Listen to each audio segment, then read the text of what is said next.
It was a beautiful morning in Fort Wayne, and Don the Mastodon was set for a big day at school.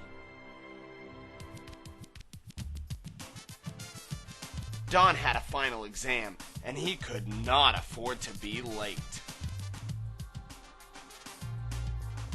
Just as Don was getting inside of his car, he remembered what happened the last time he drove to campus. First, he went to get gas, and the prices were outrageous. And finally, when he got on campus, there was nowhere to park. It was a real nightmare. Just then, Don saw his best friend and neighbor, Sarah. Don was so happy to see Sarah that he gave her a great big Mastodonian hug. Don told Sarah what his problem was. She was a student at IPFW too, so she was all too familiar with the situation on campus. Sarah said Don could just ride the bus with her. Don was a little scared. He had never ridden the bus before and was unsure about how it worked. Luckily, Sarah knew there was a bus stop nearby and the two could ride together. The two had to wait for a couple of minutes, but Don didn't mind. It gave him a chance to catch up with an old friend. Finally, the bus arrived. Don was pretty nervous, but Sarah told him that everything was going to be just fine. Sarah showed Don how easy it was to pay for the bus. He couldn't believe it was only $1.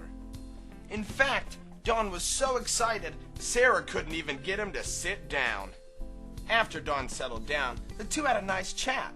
When they arrived on campus, Sarah showed Don how to signal to the driver that this was their stop. The two friends exited the bus. It was time to start their busy day.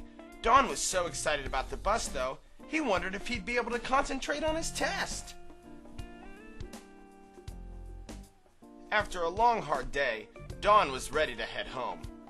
When he got on the bus, he saw Sarah sitting in the back. She had saved him a seat. On the way home, the two laughed and joked around and talked about their day. Don was having a really fun time. The two friends finally arrived home. Don was so excited about the bus that he just had to dance. Hit it!